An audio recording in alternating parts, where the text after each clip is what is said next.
সমগ্ৰ ৰাজ্যই আজি সুধাকণ্ঠ ডক্টৰ ভূপেন হাজৰিকাৰ জন্মৰ শতবৰ্ষ উদযাপন কৰিছে।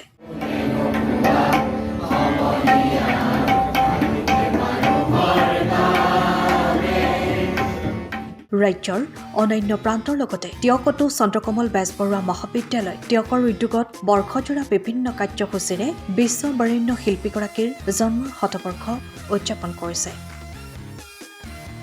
অনুষ্ঠানৰ আৰম্ভণিৰ কাৰ্যসূচীত এগছি বন্তি প্ৰজ্বলন কৰি শুভাৰম্ভ কৰে টিয়কৰ বিশিষ্ট শিক্ষাবিদ ৰমেন শৰ্মাই।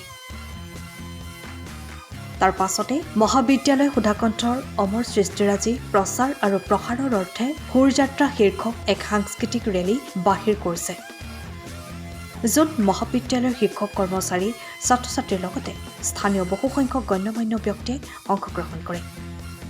মহাবিদ্যালয়ৰ অধ্যক্ষ ডক্টৰ বিজয়কৃষ্ণ পাছনিয়ে উক্ত সুৰবাহিনী কাৰ্যসূচীৰ ফিতা কাটি শুভাৰম্ভ কৰি প্ৰতিজন অসমীয়াকে মহান মনীষীগৰাকীৰ আদৰ্শ অনুকৰণ তথা অনুধাৱন কৰিবলৈ আহ্বান জনায়। আজি ভূপেন হাজৰিকাৰ যি জন্ম শতবৰ্ষ, এই শতবৰ্ষৰ বৰ্ষজোৰা কাৰ্যসূচীলৈ টিয়ক চন্দ্ৰকমল বেজবৰুৱা মহাবিদ্যালয়ে সুৰযাত্ৰাৰে সেই শুভ আৰম্ভণি ঘটাইছে।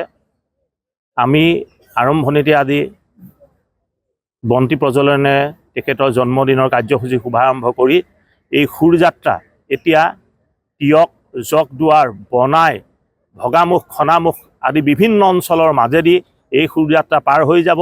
এই সুৰযাত্ৰাৰ উদ্দেশ্য কেৱল গীত পৰিৱেশন কৰাই নহয়, আমি পুস্তিকা ইতিমধ্যে প্ৰকাশ কৰি আনিছোঁ।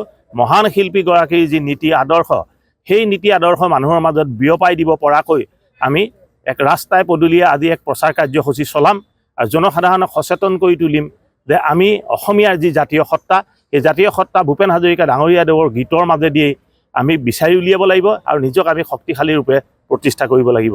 ধন্যবাদ। সময়ৰ খবৰ সময়ত পাবলৈ ফ'ল' কৰক টাইম অফ আছাম।